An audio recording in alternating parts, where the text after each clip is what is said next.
Esse é o vídeo que vocês pediram muito, vocês querem saber como a gente faz o diagnóstico de Meniere, a doença de Meniere, que exame precisa, quais são os sintomas que a pessoa sente, e nesse vídeo eu vou responder tudo isso, então fica até o final pra você saber com certeza. Espero que o barulho de chuva aqui que tá acontecendo na minha casa do lado não atrapalhe o som desse vídeo. Meu nome é Daniela, eu sou médica otorrinolaringologista, formada pela USP e eu cuido especificamente de doenças relacionadas ao equilíbrio e ao ouvido, perda auditiva, zumbido e tonturas. Então vamos lá, o diagnóstico de Meniere ele não é dado por um exame, ou seja, eu não preciso de um exame que me diga, olha, se você fizer esse exame de sangue, esse marcador aqui diz que você tem Meniere, como acontece, por exemplo, na diabetes, no hipotiroidismo, em alguma... que mais? Nem um exame, por exemplo, como um mapa que mede a sua pressão e vê sua pressão alterada e fala, você tem pressão alta.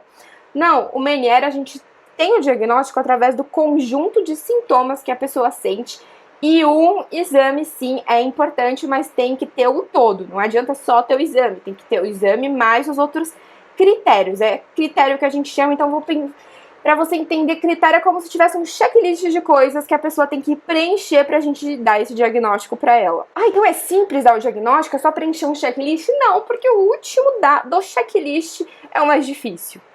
O último é que os sintomas dela não sejam explicados por nenhuma outra doença. Ou seja, eu tenho que descartar outras possibilidades e pra isso, meu bem, um otoneurologista te ajuda. A gente fala de Meniere, a Sociedade Barani, que é quem rege aí todo o conhecimento científico, quem dá esses critérios diagnósticos, é uma sociedade internacional de pessoas que cuidam de tontura, otorrinos e neurologistas, que são otoneurologistas ou neurotologistas.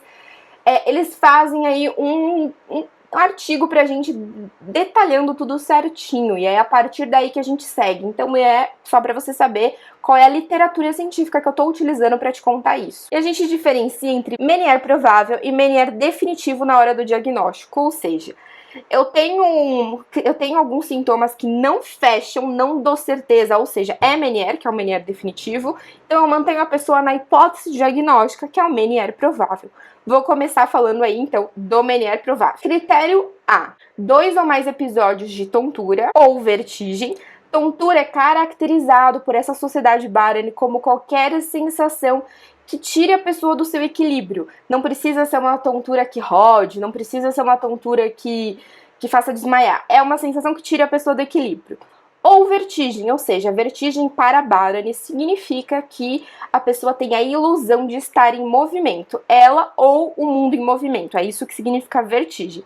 Com duração de 20 minutos a 24 horas. Vou colocar tudo escritinho aqui bonitinho do lado para você ter esse critério A. Critério B, sintomas flutuantes de ouvido, seja perda auditiva, ouvido entupido ou zumbido. No ouvido que está afetado, ou seja, no ouvido doente, no ouvido que está com a função provavelmente diminuída. Ah, então Dani, mas você disse naquele vídeo que eu tinha que sentir o zumbido junto com a tontura. Não, gente, é assim, esse é o Meniere provável. Tá? Provável. Vou falar do Meniere definitivo mais pra frente, a gente vai conversar desse assunto. Então, critério A, critério B, critério D, porque a gente vai pular o C, que o C só existe no outro. D não foi explicado por nenhuma outra doença. Vamos agora para o Meniere definitivo, diagnóstico de Meniere. Critério A, 2 ou mais episódios de vertigem espontâneo. Ou seja, aqui não é mais qualquer tipo de tontura. É a vertigem, é a ilusão de movimento. E tem que ser uma tontura espontânea, ou seja, ela não é desencadeada por nada, ela acontece espontaneamente. Detalhe, alguns pacientes percebem relação de alimentos, tem que ser um emocional gerando a crise de tontura, mas não é, quando ele fala espontâneo, ele quer dizer que é uma tontura que você não movimentou a cabeça, você não fez uma atividade específica depois. Esses gatilhos alimentares e emocionais realmente podem existir no Meniere. E essa vertigem espontânea pode durar entre 20 minutos e 12 horas, ou seja, a tontura do tipo ilusão de movimento. Porque depois disso pode sobrar uma tonturinha esquisita, uma sensação meio balançando, alguma outro tipo de tontura como se fosse uma ressaca, tá? Então, se durar 24 horas não quer dizer que não é Meniere, mas tem que diferenciar se é uma mudança nesse padrão de tontura da crise. Aí, detalhe, essa doença vem em crises, ela não dura o tempo todo, ela não é, meses com tontura, ela tem esse período de crise.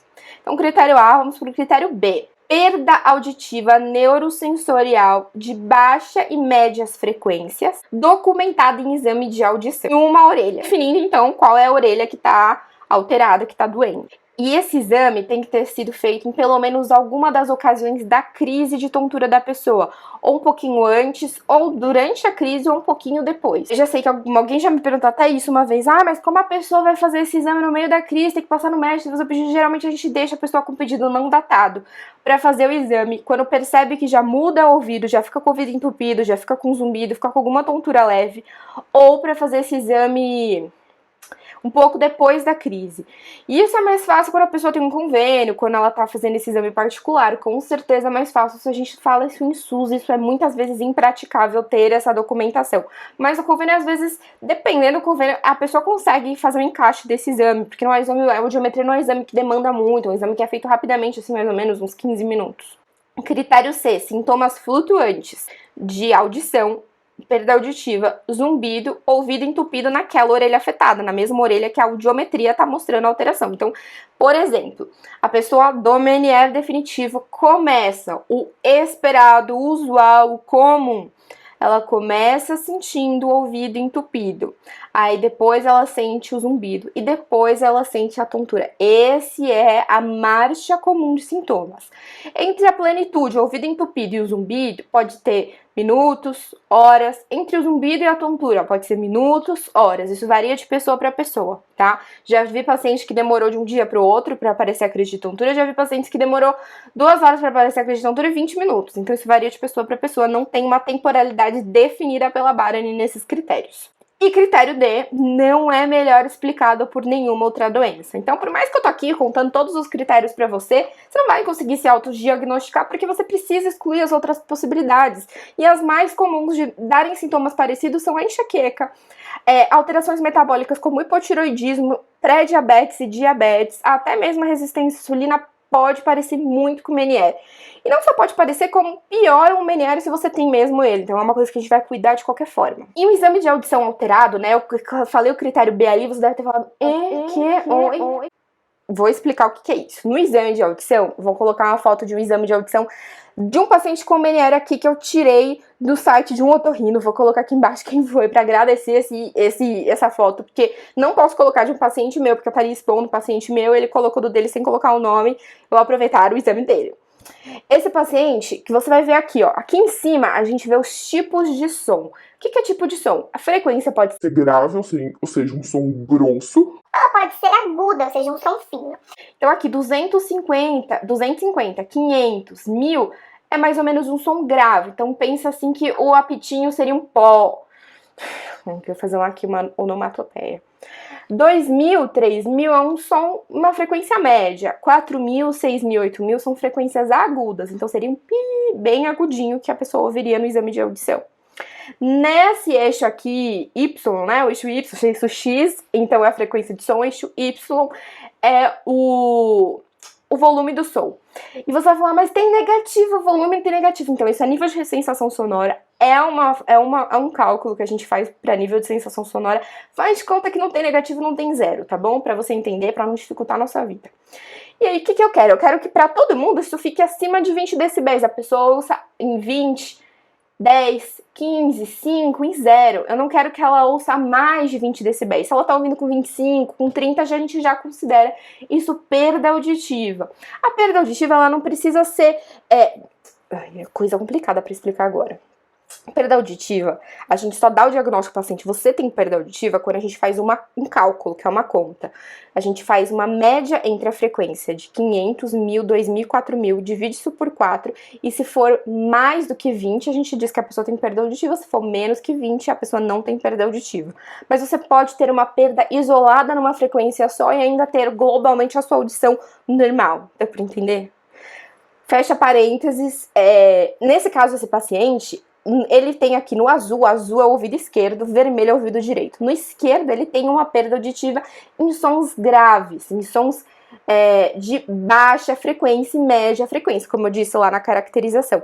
E ali na caracterização dos critérios, ele ainda fala perda auditiva neurosensorial. O que é neurosensorial?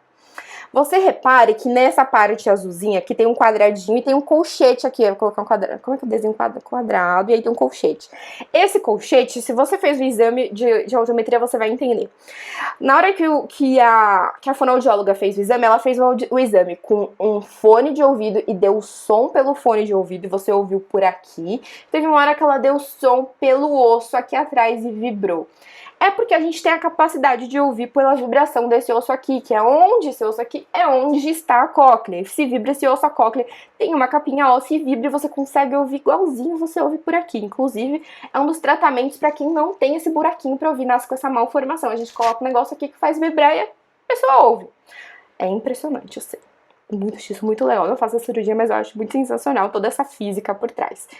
Mas o colchete, então, é pra dizer que tá ouvindo por aqui, tá fazendo o teste por aqui, e o quadradinho que tá fazendo o teste por aqui. Quando a pessoa tem esse negócio fechado, então aqui não é aberto o buraco, ou tem um cera ali dentro, ou o ossinho lá de dentro não funciona, ou o ossinho tá desarticulado, ou tem catarro no ouvido, se você colocar o som por aqui, ela não vai ouvir tão bem, porque ela vai sentir que tá dificultando alguma coisa, dificulta esse som de ser transmitido. Se você colocar o som por aqui, por vibrar, ela vai ouvir normalmente. Esse é um tipo de perda chamada perda condutiva. Quando a pessoa coloca aqui e ela nos dois sente ruim, isso é a perda neurosensorial. Quer dizer que o problema não tá entre aqui e a cóclea, né? Entre o ossinho e essa parte. Toda essa parte aqui eu vou colocar nessa foto. Ela tá na cóclea, no nervo ou no cérebro. E aí a gente chama de neurosensorial a perda. É por isso, o Meniere vai dar uma perda neurosensorial, porque é um problema que tá acontecendo cóclea e labirinto. E esses são os critérios. Muito difícil de entender, esse vídeo aqui foi complexo de montar, gente, tá complexo de explicar isso aqui. E a parte mais importante do vídeo, se você ficou até aqui, não desista. Mas se você ficou até aqui e gostou, deixa o seu like, se inscreve no canal, né, porque a gente tem que pedir um biscoito aqui, blogueira. Mas a parte mais importante do vídeo é eu coloquei ali nos critérios, o critério A, que a pessoa precisa ter 2 crises pra gente fazer o diagnóstico. Muitas vezes as 2 primeiras crises, elas não são características do Meniere. Às vezes a pessoa começa com uma perda auditiva súbita. Às vezes a pessoa começa com uma crise de tontura sem zumbido e sem alteração na audição. Então, talvez no primeiro sintoma, eu não consiga dar um diagnóstico pra essa pessoa, eu tenha que acompanhá-la. E isso é frustrante pra mim, que não vai poder dar uma resposta ainda, e para o paciente que tá sofrendo, que tá com medo de aquilo acontecer. A medicina, eu torço muito para que a gente caminhe para um marcador, que faz o exame de sangue e vem dito ali, a MNR já começa a tratar, e a gente caminha para cada vez terapêuticas mais efetivas ainda. Mas enquanto isso não chega, infelizmente é o que temos. Então, só para você entender por que seu médico, muitas vezes no começo, ele não vai saber te dar uma resposta. Ele vai falar para você, essas são as hipóteses diagnósticas, eu vou te acompanhar, a gente tá junto trabalhando nisso, para você melhorar, e vou te pedir para preencher, me explicar. Às vezes eu deixo já com o paciente o diário de tontura para, se ele tiver uma crise, ele caracterizar todos os sintomas que ele teve, que às vezes não presta atenção se o zumbido aumenta, se modifica o zumbido, se entope o ouvido, porque a tontura é um negócio que pode mexer muito com a pessoa, deixar ela ansiosa e não conseguir prestar atenção no resto das coisas. Espero que você tenha gostado desse vídeo, que tirou a dúvida grande aí que todo mundo tem em relação ao Meniere. Mas se surgir novos, vocês mandem que eu monto vídeos e tiro todas as dúvidas de vocês, porque eu adoro estar por aqui. É isso, gente.